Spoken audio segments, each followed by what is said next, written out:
இருக்கிறார். அந்தபடி ஆவியானவரும் நமது பலவீனங்களில் நமக்கு உதவி செய்கிறார்.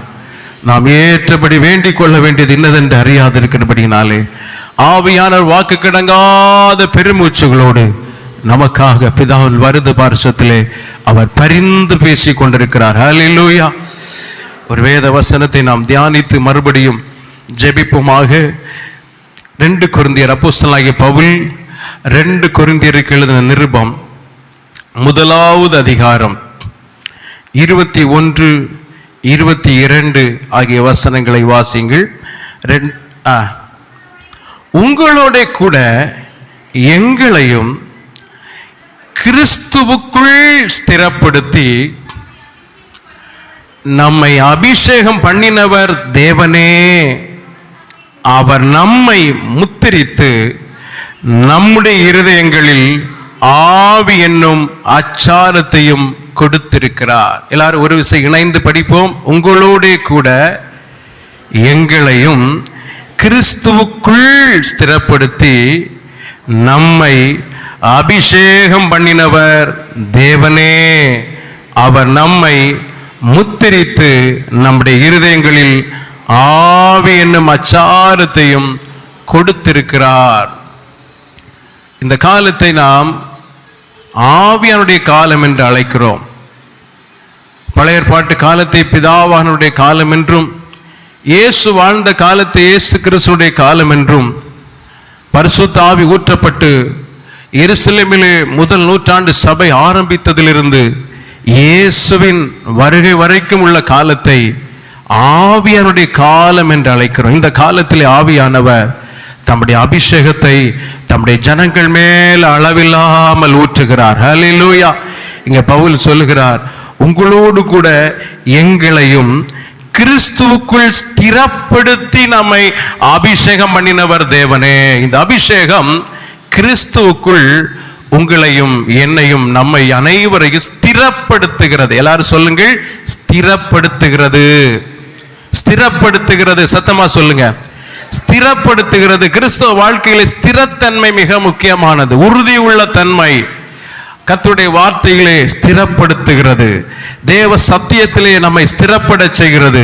கிறிஸ்துவுக்குள்ள எந்த சூழலில் நம்மை அசைவுறாமல் நிற்க பண்ணுகிறது பரிசுத்த ஆவியின் அபிஷேகம் மாத்திரம்தான். எத்தனை புயல் வீசினால், எத்தனை காற்று வீசினால், எத்தனை சோதனைகள் வந்தாலும், எத்தனை உபத்திரவத்தின் குகை அனுமதிக்கப்பட்டாலும் ஆவியானவர் தான் ஒரு மனிதனை கிறிஸ்துவுக்குள்ளே ஸ்திரப்படுத்துகிறார், நம்மை பலப்படுத்துகிறார். இந்த அபிஷேகம் என்று சொன்னாலே ஆவியானவர் ஒரு மனிதனுக்குள் ஊற்றப்படுகிறது தான் அபிஷேகம் என்று சொல்வது. ஊற்றப்படுதலிலே 3 அனுபவங்கள் இருக்கிறது. ஒன்று, ஒரு பைப் இருக்கிறது என்று வைத்துக் கொள்ளுங்கள்.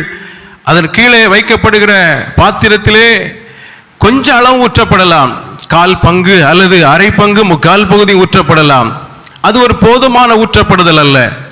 இன்னும் பாத்திரம் நிரம்ப ஊற்றப்படலாம். அது ஒரு மனிதனுடைய ஆன்மீக வாழ்வுக்கு மாத்திரம் போதுமானது. அதே வேளையில் ஊற்றப்படுதலே நிரம்பி வழிய ஊற்றப்படுதல் இருக்கிறது. இந்த பாத்திரம் என்பது ஒரு தேவ பிள்ளையுடைய உள்ளத்தை காட்டுகிறது. இந்த உள்ளத்திலே ஆவியானவர் ஏதோ கொஞ்சமான அளவில் நிரம்பி வழிகிற அளவுக்கு ஊற்றப்பட்டு கொண்டே இருக்க வேண்டும். ஹல்லேலூயா.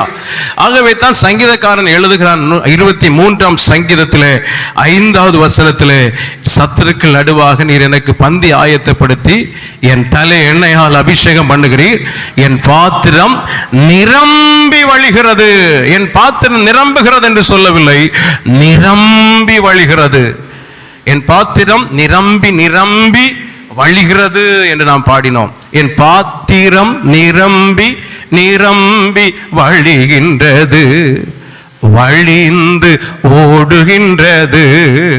அபிஷேக நதி நானே, அகிலமெங்கோ பரவிடுவேன். அபிஷேக நதி நானே, அகிலமெங்கோ பரவிடுவே. ஏராளமான மீன்கள், திரளான உயிரினங்கள், ஏராளமான மீன்கள், திரளான உயிரினங்கள் நதி பாயும் இடமெல்லாம் நான் போகும் இடமெல்லாம். ஹல்லேலூயா.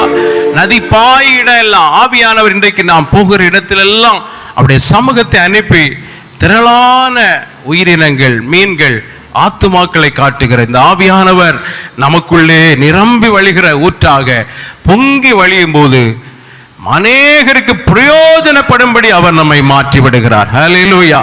நிரம்புகிற அனுபவம் நம்முடைய வாழ்வுக்கு மாத்திரம் போதுமானது. நிரம்பி வழிகிற அனுபவம் அநேகருக்கு ஆசீர்வாதமாய் நம்முடைய வாழ்க்கையை மாற்றி விடுகிறது. ஆகவே இந்த ஜெப நாட்களிலே கேளுங்கள், ஆண்டவரே என்னுடைய பிரயோஜனத்துக்காக மாத்திரம் ஜெபித்து பரிசுத்த ஆவியின் ஒரு நிரப்பப்படுதலை நான் பெறுகிறதை விடவும் நிரம்பி வழிந்து அநேகருக்கு என் வாழ்க்கை பிரயோஜனமாய் மாறும்படி என்னை நிரம்பி வழிகிற பாத்திரமாய் மாற்றுவீராக. எல்லாரும் சொல்லுங்கள், என்னை நிரம்பி வழிகிற பாத்திரமாய் மாற்றிவிடும். எனக்குள்ள வருகிற அபிஷேகம் நிரம்பி வழிய வேண்டும். அப்போஸ்தலர் நாட்களிலே ஆவியானுடைய நிரம்புதல் ஆதி சபைக்குள்ளாக அப்போஸ்தலர்களுக்குள்ளாக சம்பூரணமாய் இருந்தது. அந்த நிரம்பி வழிதல் அவருடைய நிழலிலும் வெளிப்பட்டது. பேதுரு நடந்து போகும்போது அந்த நிழலை பட்டவர்களும் சுகமடைந்து விட்டார்கள். அந்த நிரம்பி வழிகிற அபிஷேகம் பவுலுக்குள் இருந்தது. அவருடைய உருமாலிலும் கச்சையிலும் தேவனுடைய வல்லமை வெளிப்பட்டது. வியாதிகள் குணமாகின, அநேகிலிருந்து அசுத்த ஆவிகள் புறப்பட்டு ஓடினது என்று வேதம் தெரிவிக்கிறது. இந்த ஜெப நாட்களில் ஆவியானவரே, அந்த ஆதி நாட்களிலே வேதத்திலே முதல் நூற்றாண்டு சபையில நடந்ததை போல, விசுவாசிகளை அப்போஸ்தலர்களை நிரப்பினதை போல எங்களை நிரம்பி வழிய பண்ணுவீராக என்று கேட்போமாக. இந்த அபிஷேகம் என்றால் ஊற்றப்படுதல் மாத்திரம் அல்ல, பரிசுத்தப்படுத்துதல். அபிஷேகம் வரும்போது சாதாரணமாய் ஒரு மனிதனை ஆவியானவர் அபிஷேகிப்பதில்லை. அவர் பரலோக பரிசுத்தத்தோடு தம்முடைய அபிஷேகத்தை நிறைவினால நிரப்புகிறார். நீங்கள் வேத புத்தகத்தை படிக்கும் பொழுது 2 தீமோத்தேயு 2வது அதிகாரம் 21வது வசனத்தை பாருங்கள். 20-21. ஒரு பெரிய வீட்டிலே பொன்னும் 2 தீமோத்தேயு 2:20-21 பொன்னும் வெள்ளியுமான பாத்திரங்களும் அல்லாமல் மரமும் மண்ணுமான பாத்திரங்களும் உண்டு. அவைகளிலே சில கனத்துக்கும் சில கனவினத்துக்குமானவைகள். ஆகையால் ஒருவன் இவைகளை விட்டு தன்னை சுத்திகரித்துக் கொண்டால் அவன் பரிசுத்தமாக்கப்பட்டதும் எஜமானுக்கு உபயோகமானதும் எந்த நற்கிரியைக்கும் ஆயத்தமாக்கப்பட்டதுமான கனத்துக்குரிய பாத்திரமாயிருப்பான். இந்த ஆவியான வரும்போது பரிசுத்தப்படுத்துகிறார். அபிஷேகம் என்பது ஊற்றப்படுதல் மட்டுமல்ல, பரிசுத்தப்படுத்துதல். கர்த்தர் அபிஷேகம் பண்ணும் பாத்திரங்கள் பரிசுத்தமாயிருக்க வேண்டும் என்று விரும்புகிறார். ஆண்டவருடைய பாதத்திலே ஆவியானவர் நம்மை நிரப்ப இன்னும் ஆழமான பரிசுத்தத்துக்கு நம்மை அர்ப்பணிக்க வேண்டும். நம்முடைய பாவங்களை நாம் அறிக்கையிடும் போது நம்முடைய பாவங்களை மாத்திரமல்ல, எல்லா அநியாயத்தையும் அவர் நீக்கி நம்மை சுத்திகரிக்க அவர் உண்மையும் நீதியும் உள்ளவராய் இருக்கிறார். ஆகவே ஆண்டவரே, என்னை இன்னும் கழுகும், என்னை பரிசுத்தமாக்கும் என்று கேளுங்கள். அந்த பரிசுத்தமாக்கப்பட்ட பாத்திரத்தில் அவர் நிரப்பும் போது இன்னும் அதிகமாக பரிசுத்த ஆவியானவர் மூலம் பரிசுத்தத்தின் மேல் பரிசுத்தம் தருகிறார். ஆவியானவர் உள்ளத்திலே வரும்போது நம்முடைய சரீரம் மாத்திரமல்ல, நம்முடைய உள்ள மாத்திரமல்ல, நம்முடைய வாழ்க்கை மாத்திரமல்ல, நாம் நிற்கிற இடமும் பரிசுத்தம் அடைகிறது. வேத வசனம் தெரிவிக்கிறது. ஆண்டவர் மோசேயிடத்தில் சொல்லுகிறார், நீ நிற்கிற இடம் பரிசுத்த பூமி, உன் காலில் இருக்கிற பாதரட்சைகளை கழற்றி போடு. ஆவியான உள்ளத்திலே வரும்போது அது நம்மோடு நின்று விடுகிறதில்லை. நாம் எங்கே நிற்கிறோமோ அந்த இடம் பரிசுத்தம் அடைகிறது. அவ்வளவு வல்லமை ஆவியானுடைய அபிஷேகத்திற்கு இருக்கிறது. அநேகர் பரிசுத்தாயின் அபிஷேகம் என்றால் ஏதோ சில நிமிடங்களாம் அந்நிய பாஷை பேசுவதற்கும் ஜெபிப்பதற்கும் என்று எண்ணி விடுகிறார்கள். இந்த பரிசுத்த ஆவியின் அபிஷேகம் அவருடைய பரிசுத்தத்தை நாம் போகும் இடமெல்லாம் கொண்டு செல்லும்படி அவர் நம்மை அபிஷேகம் பண்ணுகிறார். இந்த ஜெப நாட்களில் ஆவியானவரே, என்னை அப்படியே நீர் அபிஷேகம் பண்ணும் என்று கேளுங்கள்.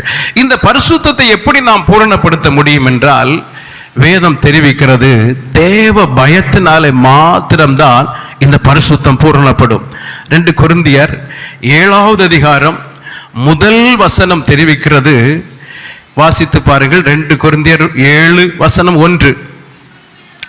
இப்படிப்பட்ட வாக்குத்தத்தங்கள் நமக்கு உண்டாயிருக்கிறபடியால் பிரியமானவர்களே, மாம்சத்திலும் ஆவியிலும் உண்டான எல்லா அசுசி நீங்க நம்மை சுத்திகரித்து கொண்டு பரிசுத்தமாகுதலை தேவ பயத்தோடே பூரணப்படுத்த கடவோம். பரிசுத்த வாழ்க்கை என்பது ஆவியானவர் வரும்போது அந்த பரிசுத்த அடைதல் உண்டாகிறது.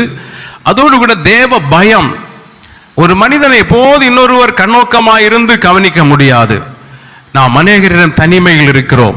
எங்கு போனாலும் எங்கு வந்தாலும் ஒரு மனிதனுக்குள் தேவ பயம் இருந்தால் அவன் பரிசுத்தத்தை காக்க முடியும். ஆண்டவரே, உம்முடைய பயம், உம்மை பற்றிய பயம் என்னை விட்டு மாறாதிருக்கட்டும் என்று கேளுங்கள். தேவ பயம் கர்த்தரை நோக்கி ஜெபிக்க ஜெபிக்க பரிசுத்த ஆவியானவருக்குள் நிரம்ப நிரம்ப ஒரு மனிதனுக்குள் வருகிறது. ஏனென்றால் ஆவியானவர் தேவ பயத்தை கொடுப்பது ஆவியானவர் மாத்திரம்தான். ஜெபம் இல்லாத வாழ்க்கை, தேவ வார்த்தை இல்லாத வாழ்க்கை சாதாரணமான உலக மனுஷனை போல் ஒரு மனிதனை மாற்றுகிறது. ஆவியானவர் வரும்போது இருதயம் கொழுந்து விட்டு எரிகிறது, பரிசுத்த சிந்தை பெறுகிறது, பரிசுத்த வாஞ்சை பெறுகிறது. பரிசுத்தம் நமக்குள்ள மாத்திரம் அல்ல, நம்மை சார்ந்தவர்களுக்குள்ளும் ஒரு பரிசுத்தத்தை பற்றிய தாக்கம் பற்றி பிடிக்கிறது. அதுதான் உண்மையான சத்தியம். ஒரு மனிதன் பரிசுத்த ஆவி நிறைவிலே பரிசுத்தத்திலே அவன் இருக்கும்போது அந்த பரிசுத்தத்தை குறித்த தாக்கம் பாவத்தில் இருக்கிற ஒரு மனிதனுக்குள்ளே உண்டாகி விடுகிறது. பாவத்தில் இருக்கிற மனிதன் பரிசுத்த ஆவியானுடைய நிறைவுக்குள் இருக்கிற ஒரு மனிதனை காணும் போது அவன் நடுங்குவான். அதுதான் சரியான ஒரு அபிஷேகத்தின் ஒரு அடையாளம். அதற்கு ஒரு இயேசு ஒரு நல்ல மாதிரியா இருக்கிறதை நீங்கள் பார்க்கலாம். இயேசு சென்ற இடத்திலெல்லாம் அப்படிப்பட்ட ஒரு சில நடுக்கங்கள் நடந்ததை காண முடியும். ஒரு வேத பகுதியை உங்களுக்கு காண்பிக்கிறேன். லூக்கா எழுதின சுவிசேஷம் 5வது அதிகாரம் 8வது வசனம். லூக்கா எழுதின சுவிசேஷம் 5வது அதிகாரம் 8வது வசனம். சீமோன் பேதுரு அதை கண்டு இயேசுவின் பாதத்தில் விழுந்து, ஆண்டவரே, நான் பாவியாகிய மனுஷன், நீர் என்னை விட்டு போக வேண்டும் என்றான். இயேசு நீ பாவி என்று சொல்லவில்லை. அவன் வெறுமையான படகிலே போய் இயேசு அற்புதம் செய்கிறார். அவன் சொல்கிறான், இரவு முழுதும் பிரயாசப்பட்டேன் ஐயரே, எனக்கு ஒன்றுமே அகப்படவில்லை. இயேசு சொன்னார், ஆழத்தில் கொண்டு உன் வலையை போடு என்று சொன்னபோது அந்த இரவிலே வலை கிழியத்தக்கதாக மீன்களை பிடித்தான். அதோடு கூட முடிந்து விட்டது என்று எண்ணினான். ஆனால் இயேசுக்குள் இருந்த அபிஷேகத்தின் தாக்கம் அவனுக்குள்ளே இருந்த பாவத்தை உணர்த்தினது. அவனாகவே சொல்லுகிறார், நான் பாவியாகிய மனுஷன். பாவியாகிய மனுஷன். ஒரு மனிதனுக்குள்ளே அபிஷேகம் வரும்போது அவருடைய பார்வையிலும் பரிசுத்தம் பிரதிபலிக்கிறது, அவருடைய வார்த்தையிலும் பரிசுத்தத்தின் தாக்கம் உண்டாகிறது, அவருடைய எண்ணங்களிலே தாக்கம் உண்டாகிறது, அவருடைய கரங்களிலே கால்களிலே. ஏனென்றால் பரிசுத்த ஆவியானவரை நிறைவை பெற்றவனுக்குள்ளே முழுமையும் பரிசுத்தம் உண்டாகிறது. அதுதான் ஒரு பெரிய அடையாளம். இந்த அபிஷேகம் என்றாலே ஊற்றப்படுதல், பரிசுத்தப்படுதல். இன்றைக்கு ஆவியானவரே, அந்த அடையாளத்தோடு என்னை எழும்ப பண்ணும் என்று கேளுங்கள். இந்த பரிசுத்த ஆவியின் அபிஷேகம் என்று சொன்னாலே உன்னதத்திலிருந்து ஊற்றப்படுகிற பரிசுத்த ஆவியின் நிறைவின் பெயர்தான் அபிஷேகம். உன்னதத்திலிருந்து ஊற்றப்படுகிற பரிசுத்த ஆவி நிறைவு, உன்னத பலன், அவர் அருளுகிற சத்துவத்தின் வல்லமை. பவுல் எழுதுகிறார், கடைசியாக என் சகோதரரே, கர்த்தரிலும் அவருடைய சத்துவத்தின் வல்லமையிலும் பலப்படுங்கள். பலப்படுங்கள். பலன், அந்த உன்னத பலன். இந்த பூமியில 2 ராஜ்யம் இருக்கிறது. ஒன்று பிசாசின் ராஜ்யம், இன்னொன்று தேவ ராஜ்யம். அபிஷேகம் ஒரு மனிதனுக்குள் வரும்போது சாத்தான் ராஜ்யம் கவிழ்க்கப்பட்டு தேவ ராஜ்யம் அவன் மூலம் ஸ்தாபிக்கப்படுகிறது. அபிஷேகத்தை பெற்ற ஒவ்வொரு ஆத்துமாக்களும் விலையேற பெற்றவர்கள். இந்த அபிஷேகம் பண்ணப்பட்ட நோக்கத்தை அநேகர் தெரியாமலே வாழ்ந்து கொண்டிருக்கிறதை நீங்கள் பார்க்கலாம். நாம் அபிஷேகத்தின் மேன்மையை, உன்னதமான அந்த எதிர்பார்ப்பை அறிந்து கொள்ள வேண்டும். எதற்காக ஆவியானவர் நாமே அபிஷேகம் பண்ணுகிறார்? பவுல் சொல்லு, உங்களோடு கூட எங்களை கிறிஸ்துவுக்குள்ளே ஸ்திரப்படுத்தி என்று சொல்லுகிறார். அதே வேளையில் எதற்காக நம்மை அபிஷேகிக்கிறார் என்றால், நீங்கள் வேத புத்தகத்தை படிக்கும் பொழுது 1 சாமுவேல் 16வது அதிகாரம் 3வது வசனம். 1 சாமுவேல் 16வது அதிகாரம் 3வது வசனம். ஈசாயை பலி விருந்துக்கு அழைப்பாயாக, நான் உனக்கு அறிவிப்பேன், நான் உனக்கு சொல்கிறவனை எனக்காக அபிஷேகம் பண்ணுவாயாக. கர்த்தருக்காகவே அவர் நம்மை அபிஷேகம் பண்ணுகிறார். கர்த்தருக்காக, ஹல்லேலூயா.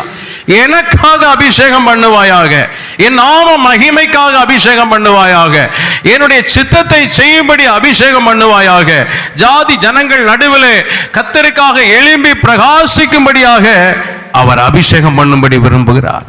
எங்களை ஆண்டவரே உமக்காக அனலாய் எரியும்படி எங்களை இன்னும் அபிஷேகம் பண்ணும் என்று கேளுங்கள். இயேசு என்று சொன்னால் இரட்சகர் என்ற அர்த்தம். கிறிஸ்து என்றால் அபிஷேகம் பண்ணுகிறவர் என்ற அர்த்தம். மேசியா என்று ஒரு பெயர் இயேசுவுக்கு உண்டு, வரப்போகிறவர் என்று சொல்லி அர்த்தம். அவர் பரிசுத்த ஆவியினாலும் அக்கினியினாலும் நம்மை அபிஷேகம் பண்ணுகிறவர். இந்த நாட்களில் ஆண்டவரே உமக்காக நான் எரியும்படியாக என்னை அபிஷேகம் பண்ணும் ஆண்டவரே, அபிஷேகம் பண்ணும் ஆண்டவரே. சாதாரணமான உலகத்தில் வாழ்கிற ஒரு மனிதனை போல வாழ்வதற்கல்ல, இயற்கைக்கு அப்பாற்பட்ட விதத்திலே சாதாரணமான இந்த உலகத்திலே அசாதாரணமானவர்களாக செயல்படுவதற்காக அவர் நம்மை அபிஷேகிக்க விரும்புகிறார். இந்த தாவீதை தேவன் அபிஷேகிக்க காரணம் என்ன? திறமை உள்ள 7 சகோதரர்கள் இருந்தார்கள். ஆனால் எல்லாராலும் ஒதுக்கப்பட்டு இவன் வனாந்திரத்தில் இருந்தான். அவன் உள்ளம் தேவனோடு இருந்தது. அவன் வனாந்திரத்தில் இருந்தாலும் கர்த்தரை நான் எக்காலத்திலும் ஸ்தோத்திரிப்பேன், அவருடைய துதி எப்போது என் வாயில் இருக்கும் என்று கர்த்தரை துதித்து கொண்டே இருந்தான். அவன் இருதயம் தேவனோடு இருந்தது. வேத வசனம் சொல்லுகிறது, அந்த ஈசாயின் வீட்டிலே சாமுவேல் போன போது ஆண்டவர் சொன்னார், ஒவ்வொருவரையும் அவருடைய சகோதரர்களை பார்க்கும்போது இவனாய் இருக்கும் என்று அவன் உள்ளத்தில் எண்ணின போது கர்த்தர் சொன்னார், இவன் அல்ல, நீ இவனுடைய முக ரூபத்தையும் இவனுடைய சரீர தோற்றத்தை நீ பார்க்கிறாய், நான் மனிதன் பார்க்கிற பிரகாரமாய் பாரேன். மனுஷன் முகத்தை பார்க்கிறான், கர்த்தரோ இருதயத்தை பார்க்கிறார். வேத வசனம் தெரிவிக்கிறது. எதை வைத்து தேவன் அபிஷேகித்தார் என்று கேட்டால், நீங்கள் அப்போஸ்தலர் நடபடிகளின் புஸ்தகம் 13வது அதிகாரம் 22வது வாக்கியத்தை வாசிக்கும் போது வேதம் தெரிவிக்கிறது, அவனை குறித்து ஒரு சாட்சியை ஆண்டவர் கொடுக்கிறார். வாசித்து பாருங்கள். பின்பு அவர் அவனை தள்ளி தாவீதை அவர்களுக்கு ராஜாவாக ஏற்படுத்தி ஈசாயின் குமாரனாகிய தாவீதை என் இருதயத்துக்கு ஏற்றவனாக கண்டேன், எனக்கு சித்தமானவைகள் எல்லாம் அவன் செய்வான். 2 காரியங்கள். ஒன்று, அவன் என் இருதயத்துக்கு ஏற்றவன். இன்னொன்று, எனக்கு சித்தமானது எல்லாம் செய்வான். ஆவியானவர் அபிஷேகிக்கிறது நோக்கம் அததான். ஆண்டவருடைய இருதயத்துக்கு ஏற்றவர்களாக நாம் இருக்க வேண்டும். இன்னொன்று, கர்த்தருக்கு சித்தமானதை எல்லாம் செய்ய வேண்டும். இந்த ஜெப நாட்களிலே கேளுங்கள், ஆண்டவரே எங்களுடைய இருதயத்துக்கு ஏற்றவர்களாக மாற்றி. எல்லாரும் சொல்லுங்கள், இயேசுவே என்னை உம்முடைய இருதயத்துக்கு ஏற்றவளாக மாற்றும். உமக்கு சித்தமானதை எல்லாம் செய்ய எனக்கு உதவி செய்யும். என்னுடைய சித்தத்தை அல்ல, உம்முடைய சித்தத்தை அனுதினமும் செய்யும்படி என்னை இன்னும் அபிஷேகம் பண்ணும் ஆவியானவரே, இன்னும் உம்முடைய அளவில்லாத கிருபையினால நிரப்பும் என்று கேளுங்கள். ஆவியானவர் அவருக்காக அபிஷேகிக்கிறார். அபிஷேகத்தில் 2 பகுதி இருக்கிறது. ஒன்று எல்லாரும் பார்க்கக்கூடிய பகுதி, இன்னொன்று யாரும் காணக்கூடாத பகுதி. அதே 1 சாமுவேல் 16வது அதிகாரம் 13ஆம் வசனத்தை பாருங்கள். 1 சாமுவேல் 16 வசனம் 13. அப்பொழுது சாமுவேல் தைல கொம்பை எடுத்து அவனை அவன் சகோதரர் நடுவிலே அபிஷேகம் பண்ணினான். அந்நாள் முதற்கொண்டு கர்த்தருடைய ஆவியானவர் தாவீதின் மேல் வந்து இறங்கி இருந்தார். எல்லாரும் பார்க்கும்படி கர்த்தர் அபிஷேகிக்கிறார். சகோதரர் நடுவிலே அபிஷேகிக்கிறார். எல்லாரும் பார்க்கக்கூடிய விதத்தில் ஆவியானவர் வந்து இறங்கினார். அபிஷேகம் ஏன் ஆண்டவர் அப்படி அபிஷேகித்தார்? அபிஷேகம் பண்ணப்பட்ட மனிதனை இன்னொரு மனிதன் அற்பமாய் எண்ணிவிடக்கூடாது, அசட்டை பண்ணிவிடக்கூடாது என்பதிலே அவர் அவ்வளவு கண்ணியம் உள்ளவராக இருக்கின்றார். ஆகவேதான் எல்லாரும் பார்க்கும்படியாக அற்பமா எண்ணப்பட்டவர்கள் நடுவில் கர்த்தர் அவனை அபிஷேகம் பண்ணுகிறார். ஒரு விஷயம், மோசேயின் சகோதரியாகிய மிரியாம் மோசேக்கு எதிராக பேசுகிறாள். கர்த்தர் மோசேயை கொண்டு மாத்திரம்தான் பேசுவாரோ, எங்களை கொண்டு பேச மாட்டாரோ? அவருடைய சரீரத்திலே குஷ்டம் உண்டாயிற்று என்று வேதம் தெரிவிக்கிறது. கர்த்தர் அப்பொழுது சொல்லுகிறார், உன் சகோதரன் என்று சொல்லாதபடி என் தாசனாகிய மோசேக்கு விரோதமாக நீங்கள் பேச துணிந்தது என்ன? நான் அவனோடு கூட முகமுகமாக பேசுகிறேன், மறைபொருளாக அல்ல, முகமுகமாக பிரத்யட்சமாக பேசுகிறேன். அவனின் சாயலை காண்கிறார். தேவனுடைய ஆவியானுடைய நிறைவை பெற்றவர்களோடு தேவன் அவருடைய நாமத்துக்கு மகிமைக்காக பேசுகிறார். தேவ சாயலை காண செய்கிறார். ஆண்டவர் வெளியரங்கமாக எல்லாரும் பார்க்கும்படியாக அபிஷேகம் பண்ணினார். இன்னொரு விதத்திலே, காணக்கூடாத விதத்திலே தாவீதுக்குள் இருந்த ஆண்டவர் செயல்பட்டு கொண்டே இருந்தார். அவன் மூலமாக பெரிய யுத்தங்களை எல்லாம் அவன் நடப்பிக்கிறான். பெலிஸ்தியனை மேற்கொள்ளுகிறான். இந்த அபிஷேகம் வந்த பிறகு அவனுக்குள்ளே பெரிய அதிகாரம், ஆளுகை, வல்லமை அத்தனையும் வெளிப்படுகிறதை நீங்கள் பார்க்கலாம். இன்றைக்கு ஆவியானவரே, எங்களை இன்னும் உமக்காக செயல்பட அபிஷேகம் பண்ணும் என்று கேளுங்கள். பழைய ஏற்பாட்டு காலத்திலே 3 விதமான கூட்டத்தாரை தேவன் விசேஷ விதமாக அபிஷேகித்தார். ஒன்று ஆசாரியர்கள், இன்னொன்று தீர்க்கதரிசி, இன்னொன்று ராஜாக்கள். ஆசாரியர்களை தேவன் அந்த ஆசாரிய ஊழியம் செய்யும்படி அந்த அபிஷேகம் தகுதிப்படுத்தினது. அதே வம்சாவளியில், அதே குடும்பத்தில் தலைமுறை தலைமுறையாக வருகிறவர்கள் ஆசாரியர்களாக இருந்தார்கள். புதிய ஏற்பாட்டிலோ அப்படி அல்ல. அவருடைய இரத்தத்தால் கழுகப்பட்ட நம் அனைவரையும் ஆண்டவர் ஆசாரியர்களாக மாற்றி இருக்கிறார். அதே வேளையில் தீர்க்கதரிசிகளை தேவன் அபிஷேகித்தார். அவர்கள் தேவனுடைய வாயாக வரப்போகிறதை அறிவிக்கும்படியாக தூர பார்வையுடையவர்களாக கர்த்தருக்காக செயல்பட்டார்கள். ராஜாக்களை அபிஷேகித்தார். தேசத்தை அமைதியாய் ஆளுகை செய்யும்படி, ஜனங்களுக்கு நன்மை செய்யும்படி கர்த்தர் அபிஷேகித்தார்.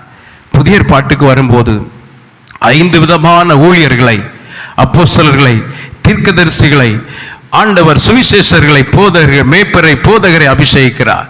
அந்தந்த பணியை செய்ய அபிஷேகிக்கிறார். அதே வேளையில் ரட்சிக்கப்பட்டிருக்கிற அத்தனை தேவ பிள்ளைகளையும் தேவன் தம்முடைய ஆவியினால் அபிஷேகம் பண்ணுகிறார். ஒரே ஆவியினால நாம் தாகம் தீர்க்கப்பட்டோம் என்று வேத வசனம் தெரிவிக்கிறது. அந்த அபிஷேகத்துக்குள்ளே பல அனுபவங்களை வைத்து அபிஷேகிக்கிறார். இந்த ஜெப நாட்களிலே அந்த ஒவ்வொரு அனுபவங்களையும் தேவன் நமக்கு ஆழமாய் தருவாராக. நீங்கள் வேதத்தை படிக்கும்போது தேவ பிள்ளைகளுக்கு தேவன் கொடுக்கிற சில அபிஷேகத்தின் அனுபவங்களை நீங்கள் பார்க்கலாம். அப்போஸ்தலர் நடபடிகளின் புஸ்தகம் 19வது அதிகாரம் 2வது வசனம் 6வது வசனத்தை பாருங்கள். தேவ ஜனங்கள், விசுவாசிகளுக்கு தேவன் கொடுக்கிற அபிஷேகத்தின் சில அனுபவங்களை நீங்கள் அங்கே பார்க்கலாம். முதல் அனுபவம் என்ன படியுங்கள்.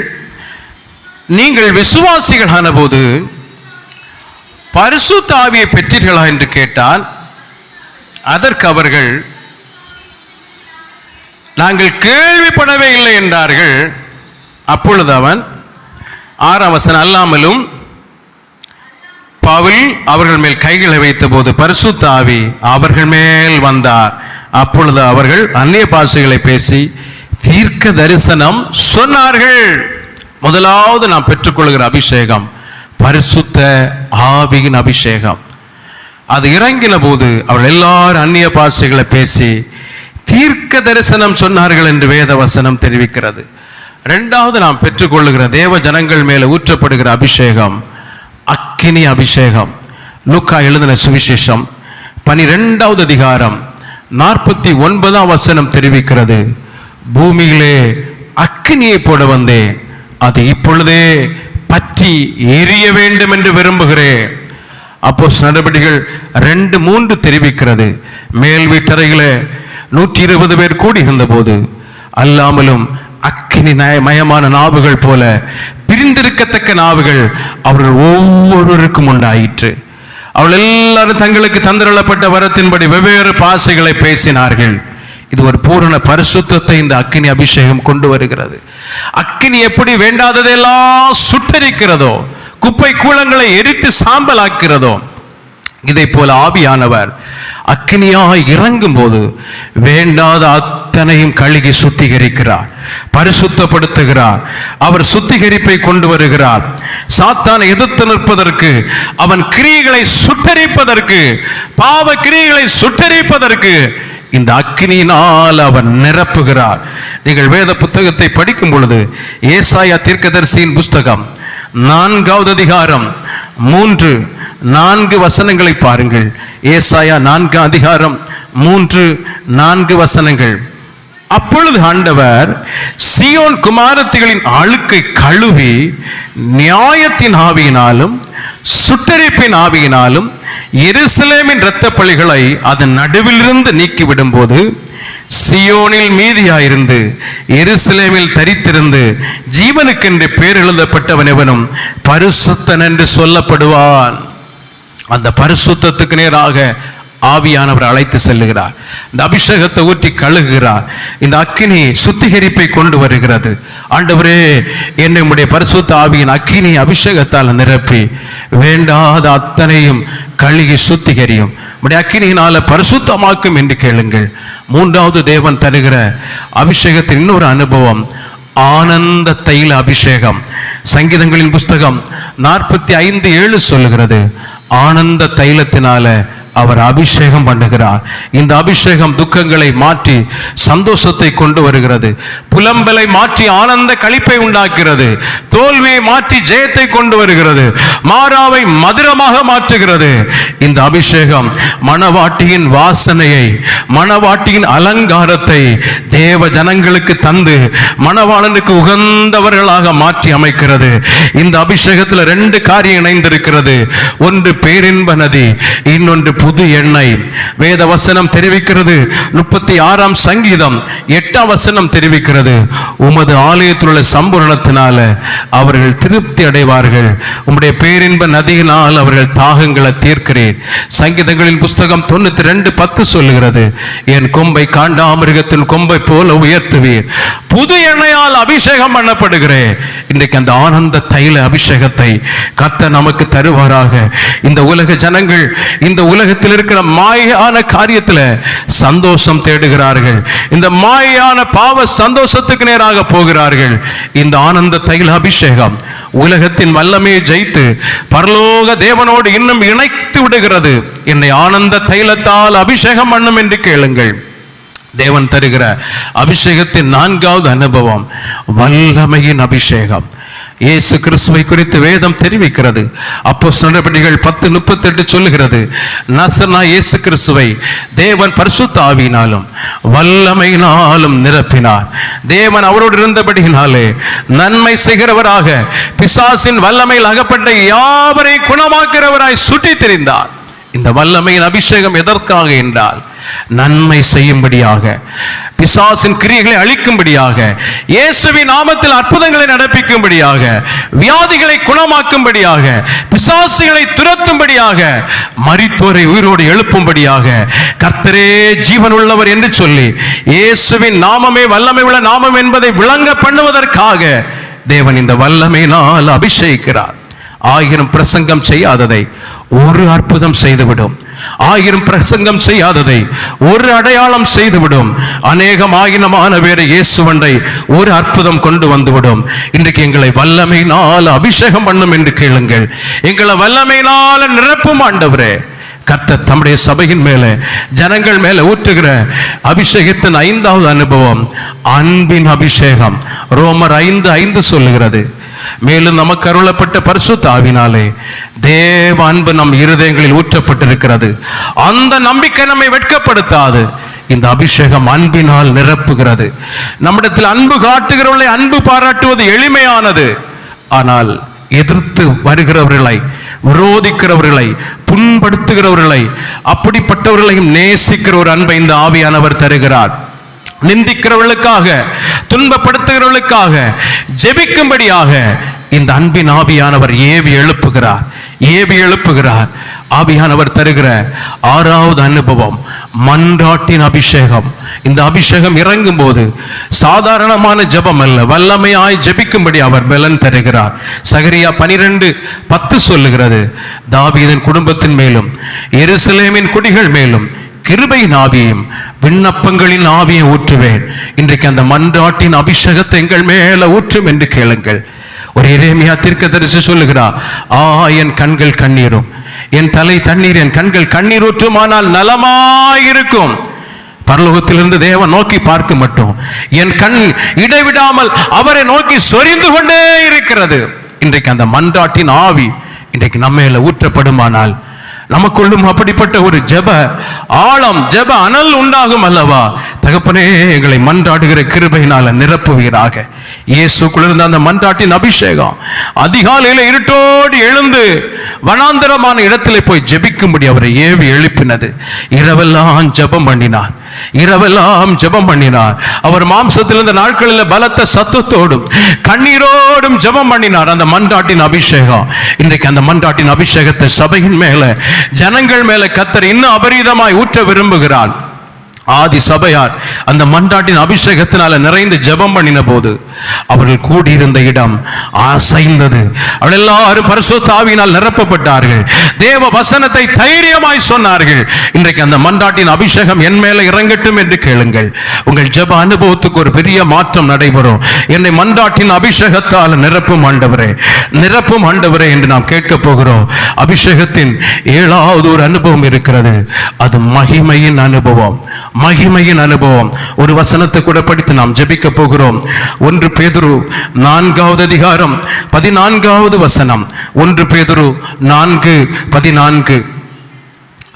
நீங்கள் கிறிஸ்துவின் நாமத்தின் நிமித்தம் நிந்திக்கப்பட்டால் பாக்கியவான்கள், ஏனென்றால் தேவனுடைய ஆவியாகிய மகிமையுள்ள ஆவியானவர் உங்கள் மேல் தங்கி இருக்கிறார். அவர்களாலே தூஷிக்கப்படுகிறார், உங்களாலே மகிமைப்படுகிறார். மகிமையின் அபிஷேகம் உங்களாலே மகிமைப்படுகிறார். ஒரு நாளிலே கால சத்தம் தொனிக்கும் போது இந்த மகிமையின் அபிஷேகத்தால நாம் எல்லாரும் மறுரூபமாக்கப்படுகிறோம். அந்த ஆவியினாலே நாம் மகிமை மேல மகிமை அடைந்து மறுரூபமாக்கப்படுகிறோம். நாம் எல்லாரும் கர்த்தரை போல மாறப்போகிறோம். மகிமையின் அபிஷேகம். இப்போது நாம் தேவ பிள்ளைகளாக இருக்கிறோம். இனி எப்படி இருப்போம் இன்னும் வெளிப்படவில்லை, ஆனால் நாம் அவருக்கு ஒப்பாக இருப்போம் என்று அறிந்திருக்கிறோம். மகிமையின் தேவன் சீக்கிரம் வரப்போகிறார். இந்த அபிஷேகம் உங்களை மகிமைக்கு கொண்டு போகிறது, மகிமைக்கு கொண்டு போகிறது, மகிமைக்கு கொண்டு போகிறது, இயேசுவை போல மாற்றுகிறது. தேவன் அபிஷேகித்த நோக்கம் அவரை போலவே நீங்கள் மாற வேண்டும் என்பதுதான். இந்த ஜெப வேளையிலே, இந்த நாட்களிலே ஆவியானவர் இன்னும் இந்த அபிஷேகத்தின் ஆழங்களுக்குள் நம்மை நடத்துவாராக. அத்தனை பேர் கண்களை மூடி ஜெபிக்க